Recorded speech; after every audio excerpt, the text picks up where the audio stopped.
I was gonna, yeah, just keep it pretty informal. I was thinking we could treat this more like a studio visit. It seems more fitting for the time than spending more time showing you browser tabs, which we've all been seeing maybe too many of. So, but yeah, informal. So even feel free to jump in with questions in the middle, and if not, we can do them at the end. So maybe I'll just give a little studio tour. I'm gonna try to go in general chronological order and tie it back to my time at Parsons and DT, since I know it's mostly DT people in here. Is that right? I think so. And just to give a little background on myself, like I did architecture for undergrad and was working in DC for a year and then worked in Los Angeles for a couple of years and was sort of moonlighting online and really fell in love with a very different version of the web. It was like when Flash had first dropped and like ActionScript had just been released. And I was kind of moonlighting as like, I don't know, I wouldn't even say net artist. I was just kind of doing things on my own, learning HTML and Flash at night. And one moment kind of just realized I was having way more fun at night than I was at my job doing architecture. And that's when I sort of switched career paths. I went to DT in New York for 2 years. I was there with a really great group of students and faculty. Zach Lieberman, who I know is talking later in this series, he was my studio advisor and thesis advisor, mentor. So I was there with him. Met a lot of great people I did a lot of collaborations with since then. So maybe we'll start there. I'll start with my time at DT. Here, I'll just show you a little bit of where I am. So this is kind of my home studio here. I wonder if I can pin my own video. Can I do that? All right, now I can see what I'm looking at. So this is just my home studio here. Here's where I write emails all day. All right, so chronological order would be, all right, this one. Can everybody see this if I just hold it up in the camera? This was a project that I did in a data visualization class at Parsons. It's called Explicit Content Only. So this is all the content that couldn't be played on the radio from NWA's kind of classic gangster rap album, Straight Outta Compton. And the flip side was Easy Ease, Easy Does It. So it's just all the curse words basically. And so yeah, I was part of a data visualization class. I didn't make the vinyling class, that came later. But the project was made then. And this is kind of where, this piece is the one that I sort of start my, when I started being an artist, that's kind of the first project I made that I'm not terribly embarrassed to talk about now. So that's kind of where my art practice starts. What else can I show in here? Okay, from Parsons. So my thesis project I was doing was called Graffiti Analysis, and it was essentially about looking at overlaps between the graffiti writing community and hacking community, and kind of, I got interested in how they were sort of had similar approaches to solving problems and about misuse and empowerment. And so Graffiti Analysis was a software project, which I have one remnant of over here. If I don't drop it on camera, that'd be a different kind of video. Okay, so this is an output from my thesis project. So this is it's data that's been motion captured from a graffiti writer named Katsu. And this also was like overlapping with DataViz at the time. And so what we're seeing here is if we view it from the side, this is like second 0, and then this is second maybe 7. So you're seeing something written and kind of extruded over time. So it's kind of as if the pen was sort of moving in this direction. And then there was also moments in the sculpture that are meant to be sort of telling about time. So the thinness of this line is based on speed. So as the sculpture gets thinner, it's moving quicker. So you can sort of see the thicker moments where the pen was moving slower. And this piece for me at the time was all about thinking about graffiti as a performance art rather than a visual art, and thinking about time and gesture and how to freeze that moment. And so if you view it from the front, you can kind of see the tag. So it's Katsu's tag is this skull shape. So it's the teeth and the nose and the eyes. So this was my thesis project. Let me put that one back before I ruin it.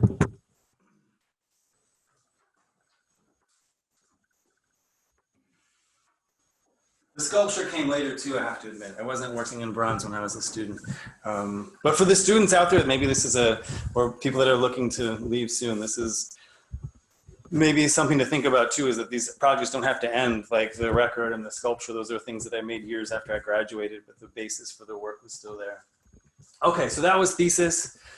Based on those two projects, I applied to a fellowship at IBeam and did a 2-year residency at IBeam. And the work that I was doing there was, it kind of continued, some of it was continuing in a similar strain as my thesis, like looking at graffiti communities and looking at free culture communities and where they overlapped. If I have any graffiti research lab memorabilia here.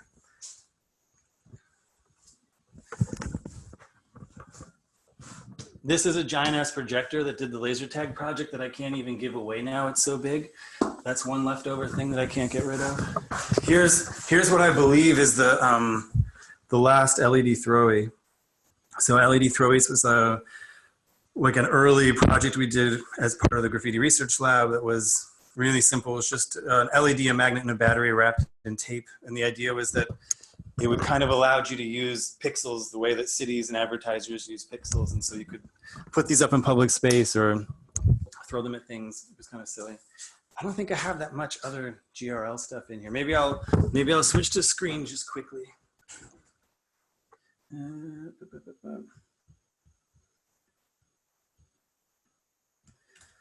Everybody can see my screen, yeah? Head nods, maybe. I'll just show a little bit of GRL stuff. So this was like one project we did. So this was one called Laser Tag.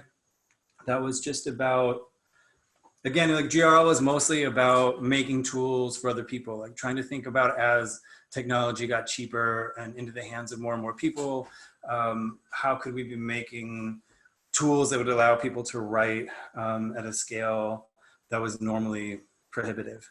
And so we were mostly making tools for other people, mostly graffiti writers, street artists, activists. And the tech is like super simple now. It's like the most basic motion tracking project you can do. But they're like the interface of just being able to hand this laser to people ended up working. It allowed us to work with a lot of people because we could just invite people, graffiti writers would kind of hang out and we could just pass this laser back and forth and it became this really easy instrument to sort of write different things. So that was GRL.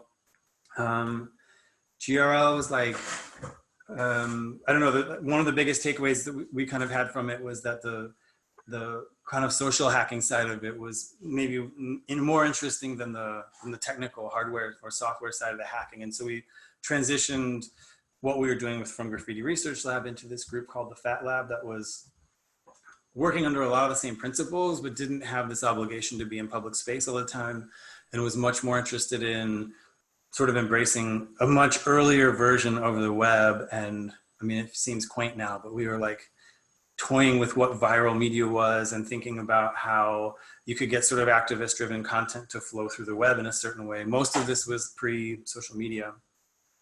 This was like one project where we rented a car, put a Google sticker on the side, and then made a fake Google Street View car out of just like cardboard and duct tape and wire. But I think it's a good example of what the group was doing in a certain way, where it was like meant to be sort of fun. The videos were something that you wanted to click on regardless of the politics, but then it allowed us to sort of spread the conversation about, I mean, in this case, sort of like data monopolies or security issues. This is like the drinking and driving scene. So it was meant to be fun. It was meant to be playful. And it was like playing on these like early blogosphere where you'd sort of watch content filter around the web. That was Fat Lab. So at the same time, so those were like collaborative practices that I was doing around this time period of IBeam. I also was doing, I've always maintained like a solo practice. So what was I doing around that time? That was like, man, it feels so old now. It feels like that was probably 2007, something like that. All right, let's go back to the studio. Am I done screen sharing? Yeah. Okay, this is from around that period. So this is like just an example of a solo project I was doing around the same time. This is one called Tsa Communications. I don't know if it's hard to see. I was traveling a lot more. Graffiti Research Lab was like primarily like doing performance and interventionist work. So we were traveling a lot. So I was on airplanes more and more, and I was looking for ways to sort of make air travel part of my practice rather than something I was just dreading. And so this project was like a series of these stainless steel plates. So it's kind of nice with that. But the idea was to carve messages into these plates and then put them in my carry-on bag. And then for a period of like, I don't know, maybe 2 years, that kind of became part of my routine when I would travel, would just be to travel with these sort of messages to the TSA. And yeah, I don't know, that one for me, like the takeaway I had from that project was just the ability I mean, it sounds cheesy, but really like the ability of art to change your surroundings in like a really serious way. Because when I would go through airport security with those steel plates in my backpack, like my experience of going to the airport was totally different. Like rather than dreading this experience and standing in these long lines and just sort of waiting for it to be over, instead I was like nervous and activated and really thinking and having to be proactive and having backup plans and think about documentation and all the things that go into making art. And so it really did have sort of an effect on my outlook on travel. Anyway, that was TSA Communication. At the time, I really was trying to think of like airports as a studio space. I think I have another one over here somewhere. I'll put this down. Oh yeah, this one. Can you see that? Just down here. This was like something from the same series where, I don't know if anybody remembers Sky Mall magazine. I think it's discontinued, but on like every US domestic flight, there used to be this shopping catalog in the seat back. And it was like all these like horrible things you could buy with this catalog. And I would spend the flight sort of ripping out, if you can see all these, like ripping out each face. And you weren't allowed to bring sharp objects on the plane, so it was done all by the hand. And then I would do these sort of demographic studies. So this one is white versus non-white of like every face from the catalog. And do these various demographic studies from the TSA catalog. So that was just like another example of solo work I was doing at the time. What else can I show from in here? Everybody's still with me. That feels weird if I'm talking to myself in here. Head nods, anybody? Yeah? Okay. We're here. All right. Okay, moving forward. So now that was maybe 2008. Maybe this one's interesting. This is actually a piece I've never shown. I made it, but then never showed it. But I kind of keep it around the studio. It's maybe informing work I'm making now more than anything else. So this was a piece called "The World According to My Server." I think this was like 10 years ago. But I basically just bought this map at a brocante in Paris and took my server statistics from my website and just painted over all the parts of the globe that my server wasn't aware of. And so it's tied into like a project I'm making at the moment that's thinking about how the network and how algorithms are sort of flawed and how they affect our perception of worldview. But yeah, anyway, this one's like one I keep around more as a reminder than a piece. Okay, so that's like solo work. What else is it fun to show?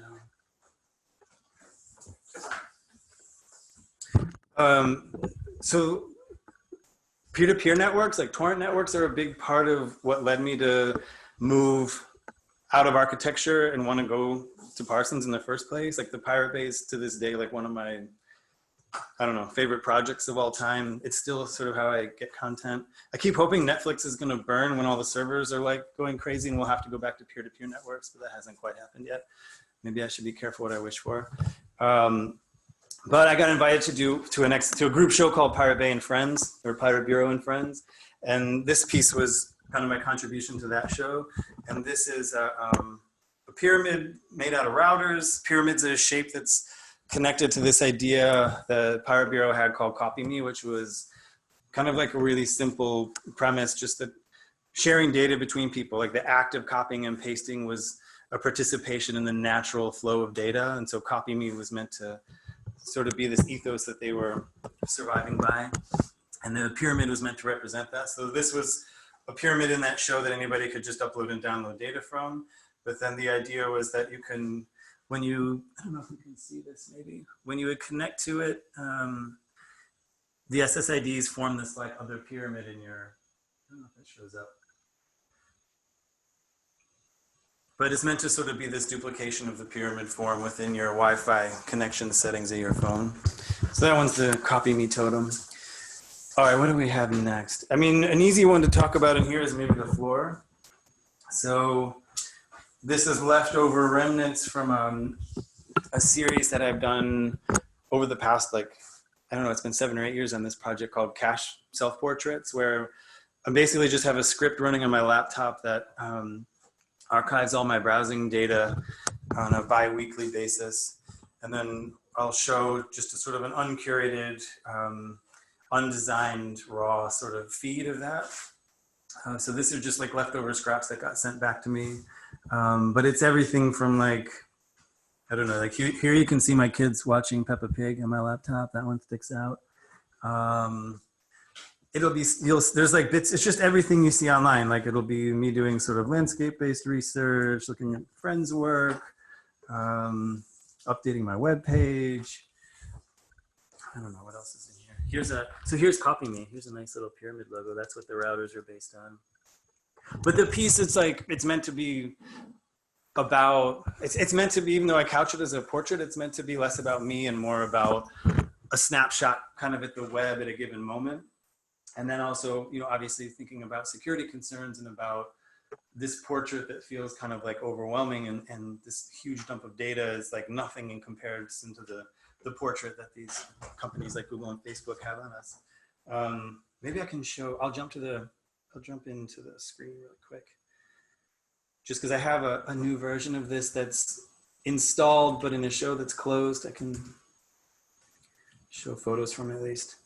There's an exhibition up at the Jeu de Paume in Paris now where I installed, oh, wrong site. Where I installed a kind of updated version of this. This one's called, it's the same series, but the title of the piece is Since You Were Born. And the idea is that I started the data collection process on the moment that my second daughter, Aya, was born. She's over here somewhere. Where's Aya? Here's Aya, can you see her? So from the day she was born until the space totally fills up with images. And so that was about 6 months worth of data. And so it's up in Paris now. Hopefully it'll still be there when everything opens up back up.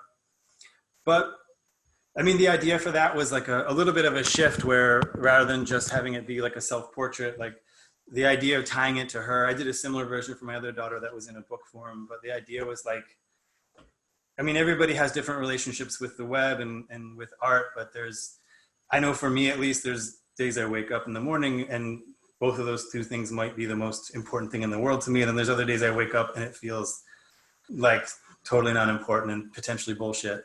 But I never have that feeling with my kids, right? And so the idea of like pairing the title with that was meant to have this play back and forth between like perceived importance and actual importance.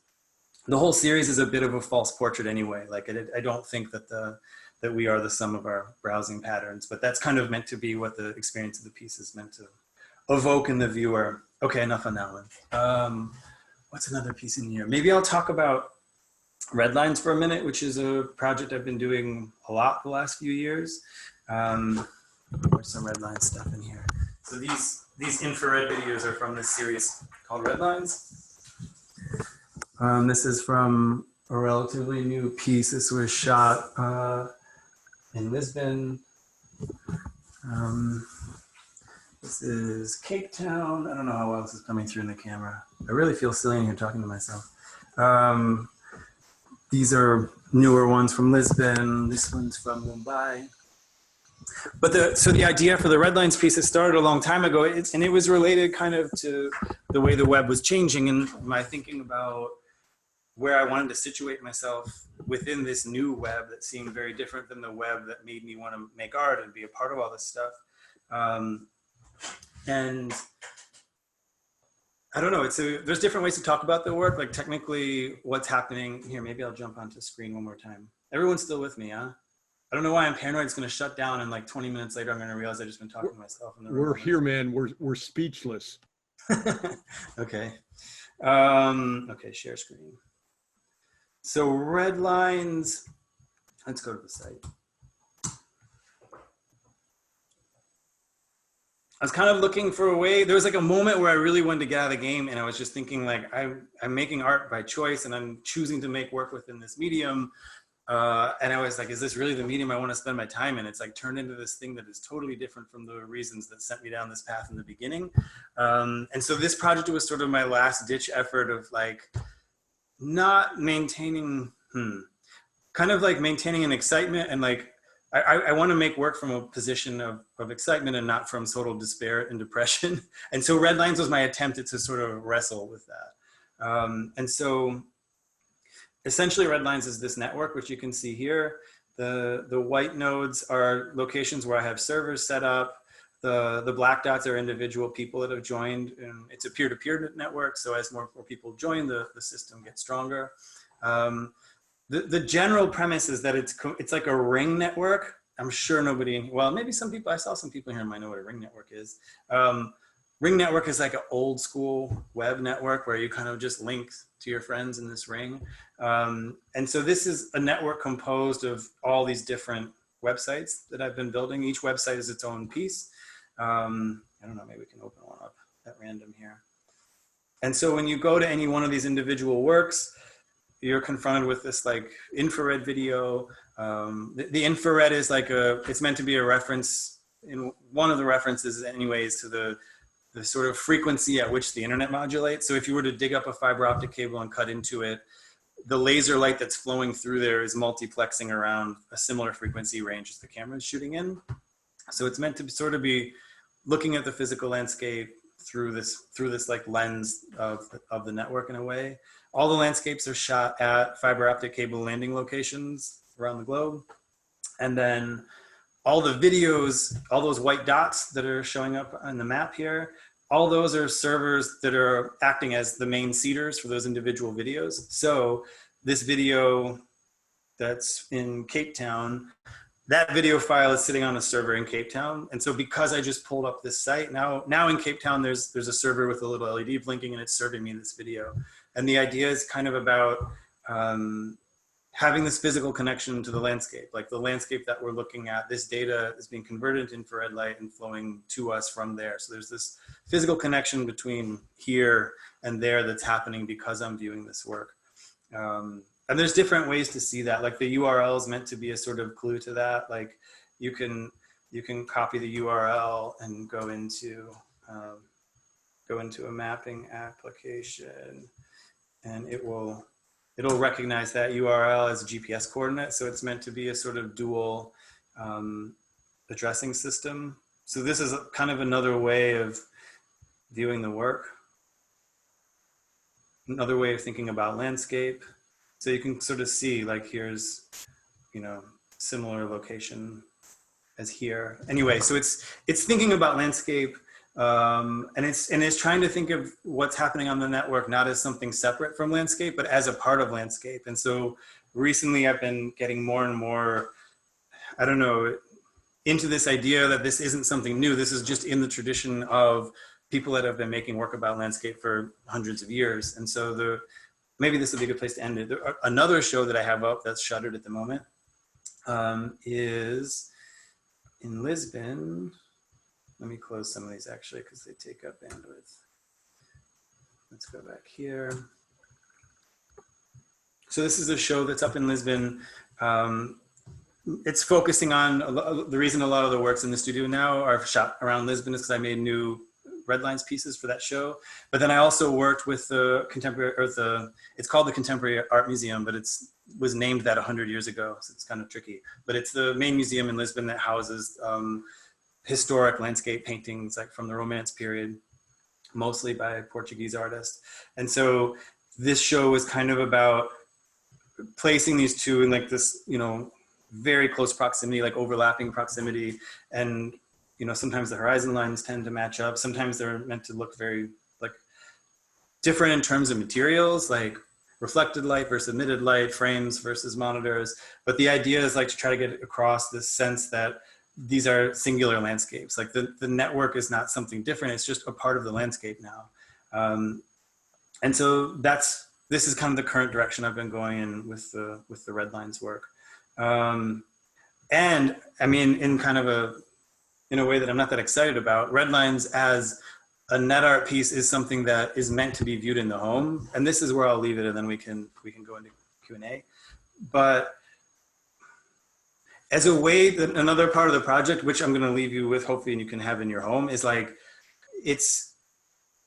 I'm wrestling as everybody else with consuming everything kind of like this, right? And even artwork, I'm consuming more and more like this in a way that I'm not sort of comfortable with. And a debate that people in the sort of free culture, free software movement have been having since the beginning, at least the beginning as I became aware of it, was this sort of relationship between convenience and freedom, and how much you're willing to trade in either direction, right? Like, obviously this device is super convenient, Zoom, super convenient, and here we are, even though we all know it, it's like very flawed in certain ways, right?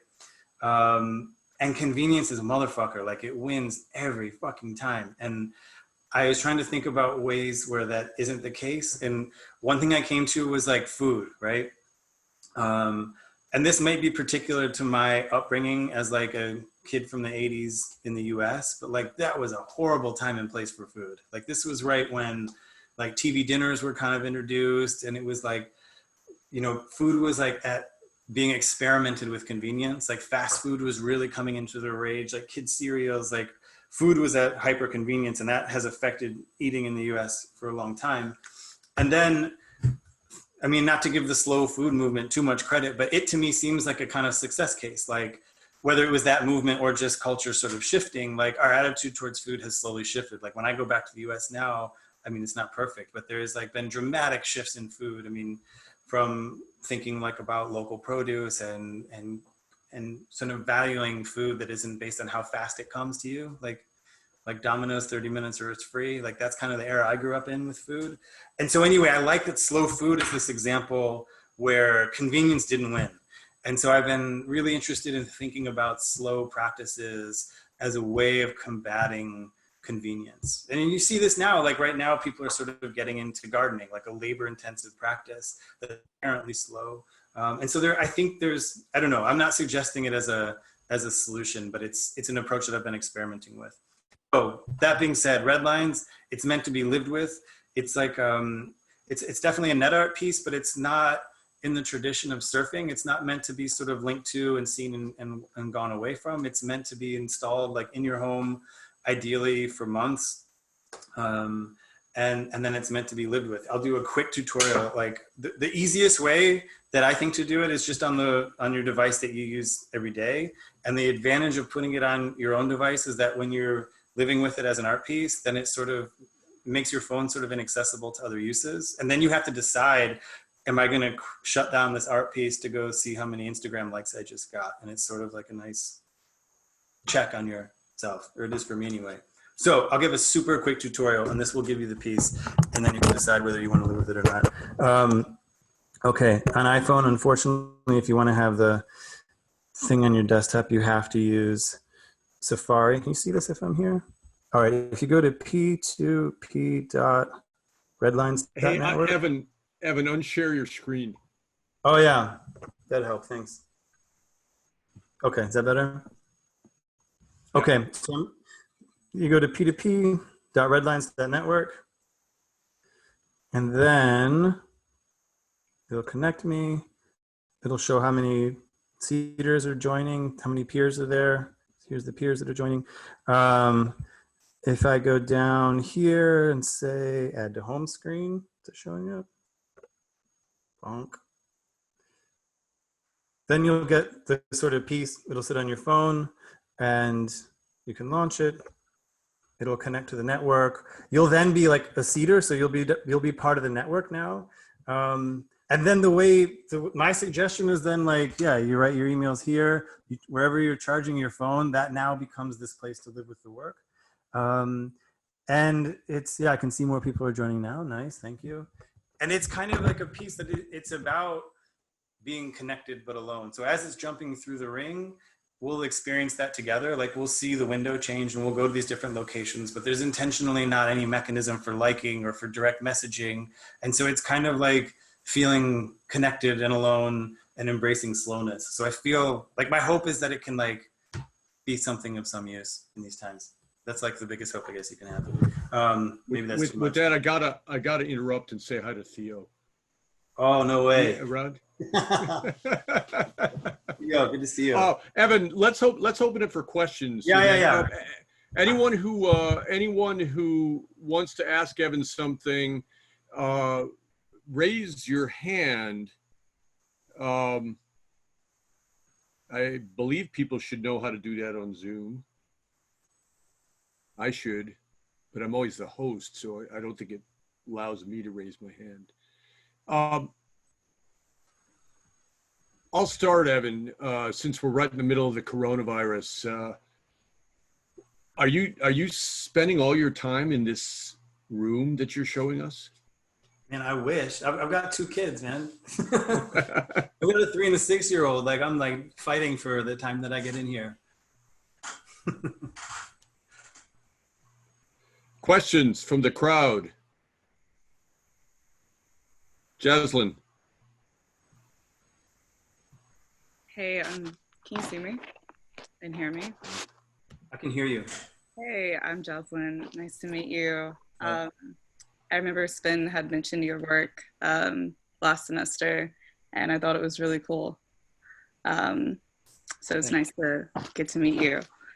I had a question about like your work in activism and how that has affected like your early career getting started, the pros and cons and how you navigated that. And then I have like a second question. How did you finesse your way to become self-sufficient, and what's your advice towards aiming for that in a career?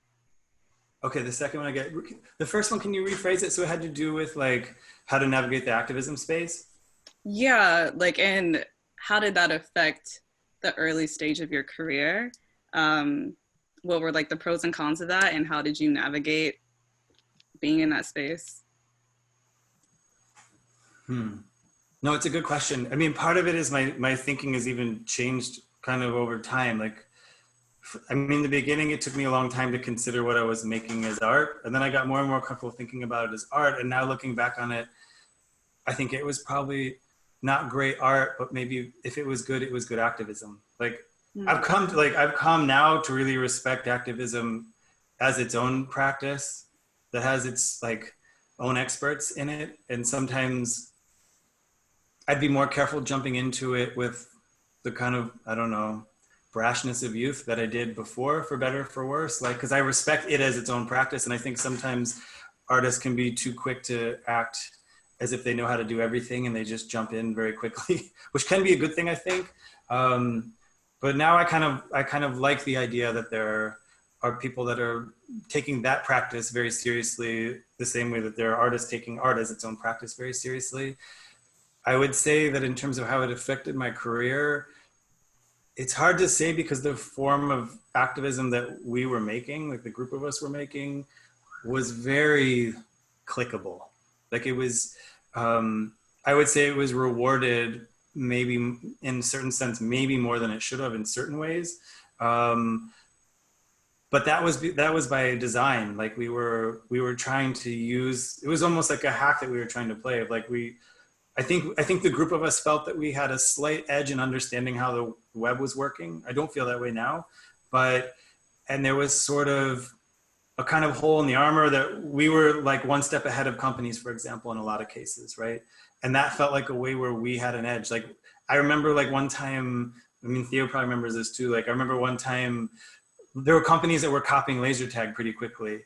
And one time, who was it? It was a cigarette manufacturer. Maybe it's better I don't remember the name. I shouldn't even mention it. But like a cigarette manufacturer was doing their own laser tag event. And like, I think they would allow people to use the laser if they said they liked the brand. It was some horrible nightmare scenario for someone who was interested in combating advertisements, especially in public space. But then I remember like that wave of anger was like quickly diminished by the fact that they had like 35 views on their YouTube clip. Whereas like we were, I mean, at the time, it felt like a lot of views. By today's standards, it probably wasn't. But I think that gave us some confidence too, that like, it felt like we were a tiny bit ahead of the curve and we were trying to use, if we were or weren't, we were trying to use what we felt like was a slight advantage there to sort of spread these things that we felt were important that were usually stemming around like free culture or free speech issues. I don't know if that answers the question, but that's kind of my take on the activism slant. On the, what was the professional development question? How do I maintain life as a full-time artist? Well, the way I worded it was, how did you finesse your way to become self-sufficient as an artist? Right.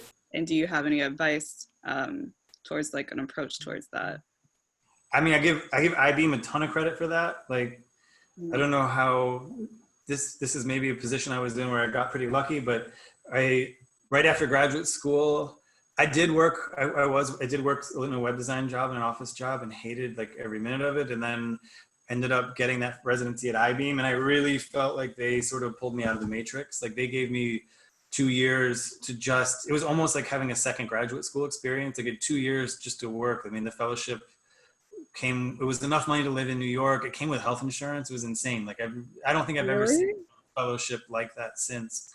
And once I tasted that, I couldn't go back. Like IBeam totally ruined me for the cubicle after that. Like, so I give a lot of credit to IBeam. I mean, I give a lot of credit to my wife too. The way I'm doing it now is my wife works with me on the professional side of my practice, like not as much on the art side, but on everything else that goes into professional art practice, which is really a lot. Like it really is like 2 sides of your brain, if nothing else. And so she does a lot with me and for me. She's working with other artists now too, but she does a lot of thinking. She's good at helping me and others think bigger picture, think longer picture. Like I think it's really easy for artists, especially when you're living month to month, to like get trapped in this thing that's right in front of you. Yeah. And it's that can like lead you to just be saying yes to any invitation that's coming and not kind of thinking proactively about where you want to be in 5 years. And it's so easy to put that question off when you're just swamped and broke, which is a position I'm in a lot. But it's so important to have that, because knowing where you want to be in 5 years or 10 years will allow you to figure out which invitations to say yes to, which things to pursue, which ones not to. So that's one thing I would throw out there.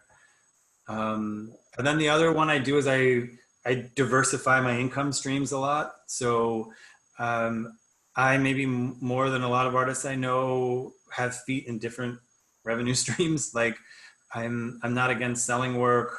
I teach, I do workshops, I do artist talks, and I apply for grants. That's been a big one in the last couple of years, especially the commercial market's been like drying up. But that's been helpful to me to be able to like move in those different directions when one's not coming in. Okay. Yeah, no, that's great advice. I feel like all those answers were useful. Thank you. We've got a question from Jeffrey here. Hey, what's up? How's it going? Excellent work. I was just wondering really if you ever got like accosted by the TSA for putting those things in your luggage. You know, I get that question a lot. And I don't have any I wish I had better horror stories from it. Like, I mean, a lot of that is obviously from the privilege I have going through there as a white man, like 100%. Yeah, I mean, I've gotten like, the one funny thing that happened, maybe the best reaction I had was online, where there was a moment when that project was going on and people were posting it online, and the TSA had its own blog that it wasn't like privacy protected, but it was definitely a blog that was something TSA employees were checking and talking in. It was like their community portal. And someone had posted this project there. And that blog post had this huge discussion in it of like, I forget, it was over 200 comments. And you could just see TSA employees like debating back and forth, like how they thought I should be treated. And honestly, in their defense, it wasn't all what I thought. Like some of it was what you'd think, like, oh, I can't wait for him to come through my line, ha ha ha, like that kind of stuff. But then a lot of it was like, no, the proper way to deal with this is just an extra pat down, an extra back check, and send them through, you know?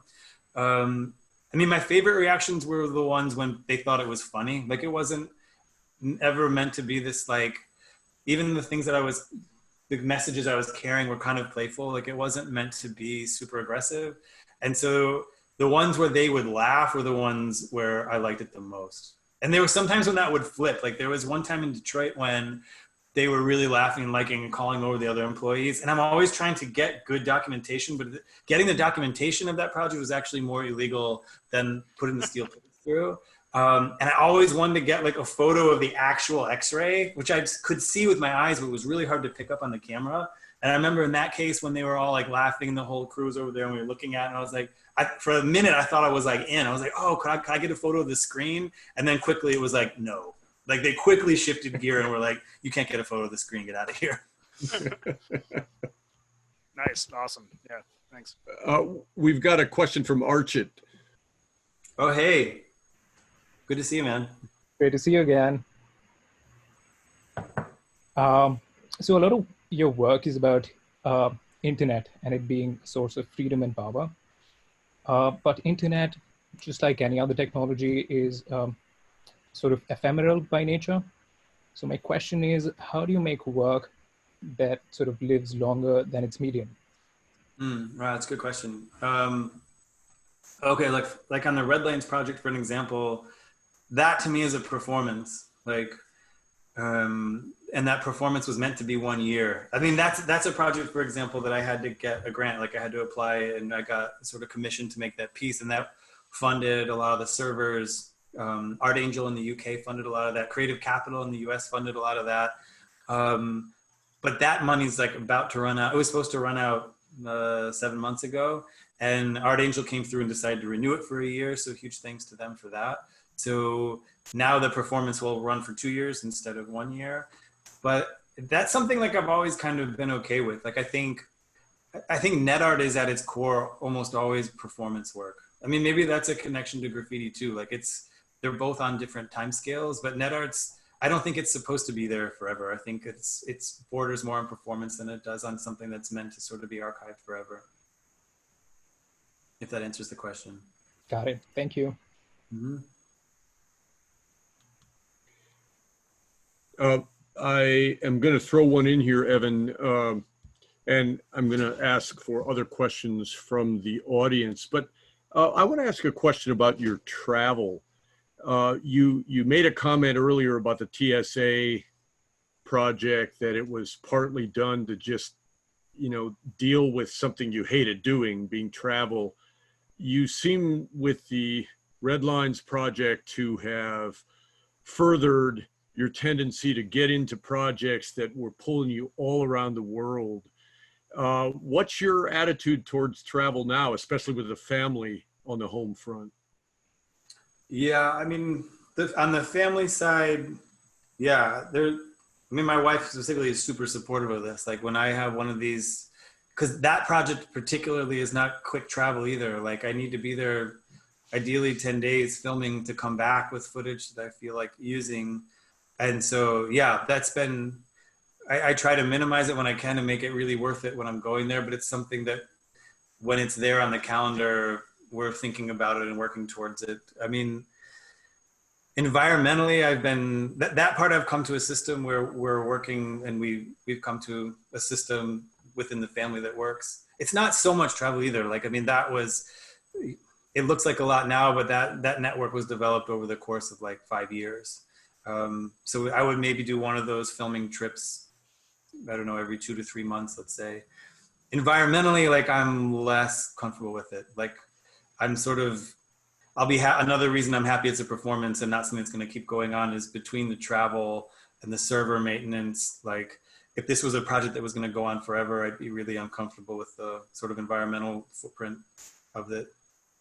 On the user side, it's not so bad actually. Like I looked into this when I was making it, and it's another reason it's aimed at mobile is like the amount of power it takes to run one of these over the course of the year, depending on which one you're on, is like about the same as like 1.5 loads of laundry. Like that's about the power usage to run it. So on the user side, you can live with it and be maybe less filled with guilt. But on the server side, I'm not participating in any of the server clouds. Like the project's meant to be a push against that. So while I am using more like mom and pop servers, like that's the environmental footprint of the project, like between the travel and those servers. So yeah, that's another reason it'll be good for the project to end when it does. We got a question from John. Hey, Evan. I'm curious about your cache self-portrait series. You've had this script running for, you said, like 8 years, and the output ends up being this like massive, these massive kind of collages. Do you also spend any time like looking through this archive and or like sorting it or organizing it, maybe like separate from like the output that you put into installations? And I guess I'm curious, like, if you've learned anything through the process of like looking back on this archive. To be honest, mainly the answer is no to that, because I do look at it right before I send it to the printer. I do like a quick scan through it, looking mostly for like photos of my kids or other people's kids that might have snuck into my cache, banking information. Those are the two things where when I see them, I might blur them out. But I try not to look too hard otherwise, because it's like, it gets crippling. Like at the Jeu de Paume opening, like when it was just everywhere, and like, once you start looking too closely, it just would be, it's not like there's anything so horrible in here. Like it's probably a similar set of data that a lot of us have in our browsers, but I guess the reason it's easier for me not to find it overly crippling is because I don't believe it's me, you know? Like there's horrible shit in here. Like even in the one on my floor, like even this like blank canvas that's hanging on the wall, I only hung that there because there's this giant ass like Trump photo below it. You know what I mean? It doesn't mean I'm a Trump supporter. It just means I happen to be on a website with like a really big photo of Trump, and now that's on my wall. So I'm kind of okay with the fact that there's going to be stuff in there that I'm not going to be proud of that's in there. Also because like when you're on the Pirate Bay, all the embedded images on their advertising are terrible. Like that doesn't mean I'm not seeking out those images. They just happen to be part of my cache. And so I guess the reason I don't find it overly crippling is that it's, I think it's like a false portrait. I don't think that that's me. But maybe that wasn't your question though. Maybe if your question was more about how I looked through it as a way to sort of thinking about what it all means and what it could turn into. That's something I've thought about doing, but I'm kind of putting that off until I stop displaying it publicly, because it's better for my mental state if I don't dive too deeply into what's in there. Thanks. Evan, we've got a couple of questions have been typed in. First one from Giannis says, do you support divesting from Google and Facebook? By divesting, I mean get off their platform, stop contributing content, traffic, and training their algorithms. Yeah, I mean, I support the idea of it. I would say that like I kind of oscillate like a pendulum to either sides of this. Sometimes like I've gone through periods where I've been really good about that, and I've been on only Ubuntu for a number of years. And then now I'm presenting from a Mac through Zoom, you know what I mean? So it's like, I guess what I say is I fully support those ideas. I try to abide by the ones that I can. I think the older I get though, the less I feel like I know what the right thing to do is. And so I'm trying to be quieter about what I think the answers are, and I'll make my own decisions, but I don't know. Like, I feel like questions surrounding that got a lot more complicated with social media. Like it was easier to duplicate all these systems and make VLC and make Thunderbird and make Firefox. Like that seemed easier than duplicating networks full of people, not technically, but just socially, figuring out how to get everybody to migrate off those platforms. And those are still things that I think about, and I like to support them in certain ways. But then, I mean, this goes back to the profession. Like I deal with this. We dealt with this in Graffiti Research Lab. I remember when we were debating whether we should be putting our videos on YouTube or not. And for the most part, we didn't. Like to this day, most of the videos embedded on that slowly decaying website are like hard embedded, MP4 files. But while we were sitting around the I-beam sort of having like healthy debates about what that meant, especially when it's activism, like the question of whether participating in those systems, if it means the message is going to spread further, it's always a question. And we had different people on different sides. And like, while we were having that debate, like 10 kids had ripped our video off our website and put them on YouTube. And like, there's people making money off laser tag videos probably to this day, so it's like, it's hard to know what those answers are. I fully support that fight though. but I do it like with maybe like quieter and with less certainty these days. Evan, I'm going to skip a question here. Maddie, I will go back to you, but I've got a question from a mysterious entity called Design.io. The question, curious, what's next? If you can't speak specifically about the work, more generally the themes. Yeah, I'll do that. I have something for Design.io. Wait. I just finished my yearly mixtape today. So I gotta give it to Theo here. Where's the chat window? Okay, here's my. Oh, maybe that went to somebody else. I'll figure that later. I'll send you the mixtape later, Theo. What I'm working on now is, I don't know, I didn't talk about it because the talk's recorded and I haven't finished it, but I basically spent the last year painting. So I'm working on, I mean, I can show a little bit of it. I got really interested. I got really interested in. Let me share screen. In thinking about older algorithms versus, like, there's this thing that happens in the media art space where there's like, okay, there's this new thing, and let me plant my flag on AI, and let me plant my flag on drones. And there's always this kind of like, I mean, GRL was a part of this, Fat Lab was too, and so now I'm sort of thinking about, okay, what are older algorithms? And so I got into. Why do I have this up? I got into looking at mapping algorithms. So whenever you have a globe and you need to flatten it, right? There's different algorithms that do that in different ways, and there's no perfect way of flattening the globe into something flat. And you're always sort of deforming that system in some way. So these are just like research notes from it, but these are showing like a common way people like map nerds talk about this is rather than looking at continent outlines, they'll put a human figure on there. And because our brains see distortion in a human outline more than we do in like the outline of Europe or Africa or North America. And so these are all just different algorithms, like, you know, like the Mercator projection's a famous one that Google Maps is using. It's like notoriously known for making North America and Europe look a lot larger in comparison to Africa and South America. Like they're all, a lot of these mapping algorithms, which come from like, you know, a lot of them are like from 1400s, 1500s, and even earlier. They're known to be really good examples of how bias from the very beginning of algorithms has been embedded in the makers of those systems. And even the way that they're showing distortion, right? It's like, all these, you know, it's always kind of this white male head that's projected as the figure for defining what is the projection and what is the norm. And so I've been working on my own software. So this is software that I'll release along with the paintings, but for now it's just for me. And let me turn off some of this stuff. So if I turn on the map, can you see the map here? Kind of a ghosted mapping. Yes. So this software has a drop-down menu up here with all these different mapping algorithms. And I've started to put in like the year and the gender and nationality of the maker.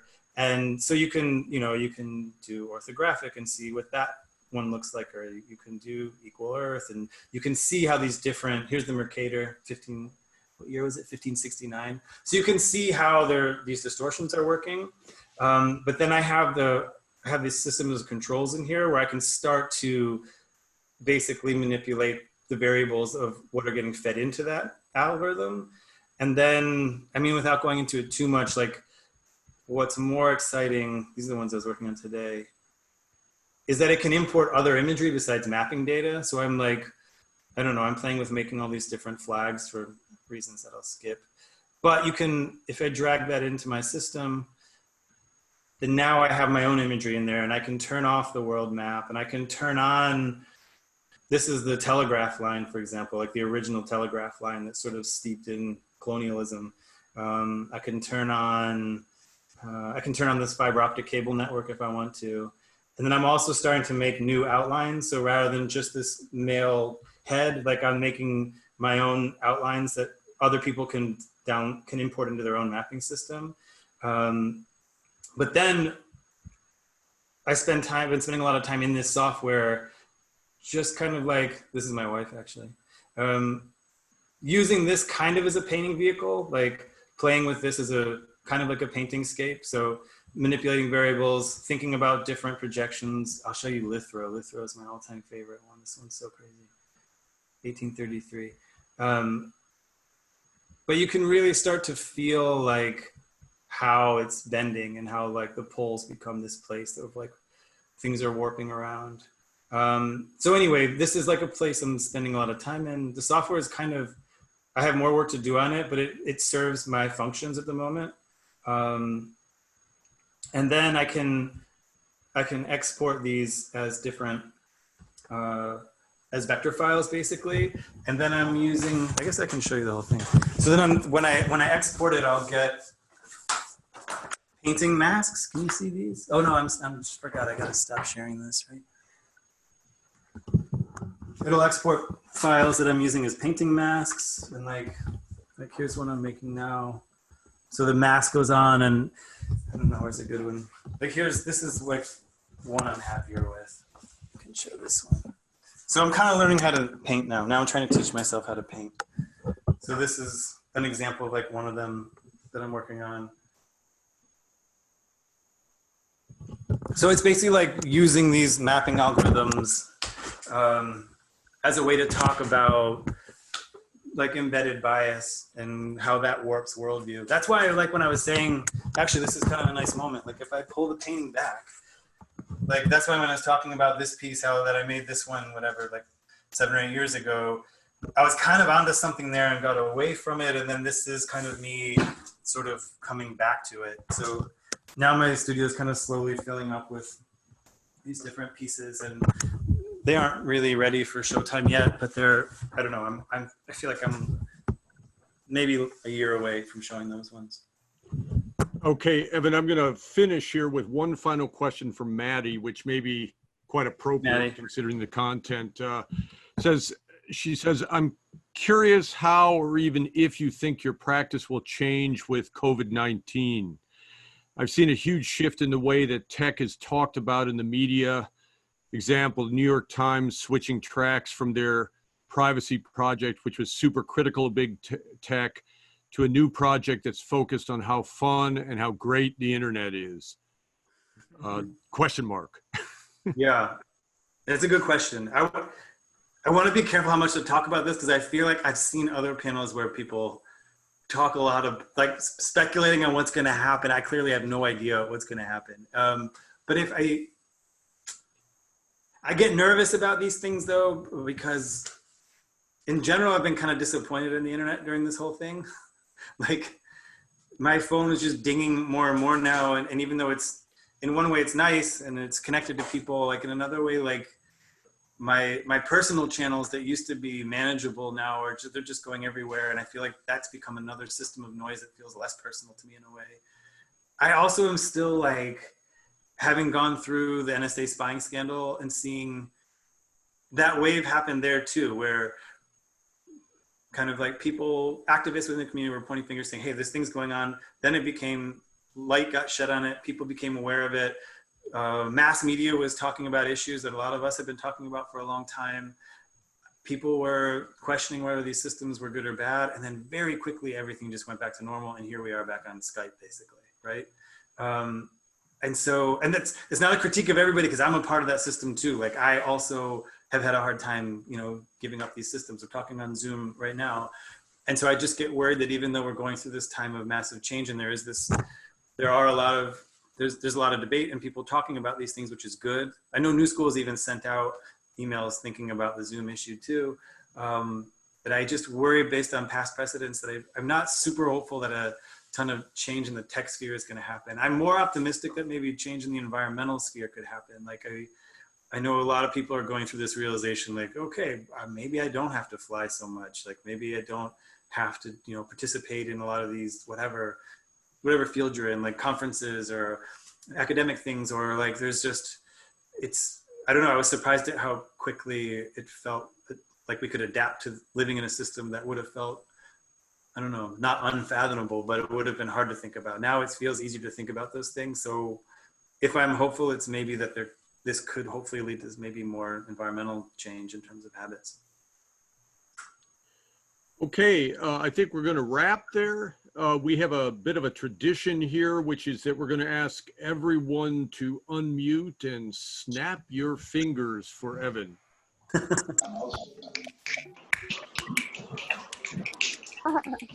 Thank you. Evan, thank you so much for joining us. This has been a great hour. And be well and be safe. That goes for you. It goes for everyone.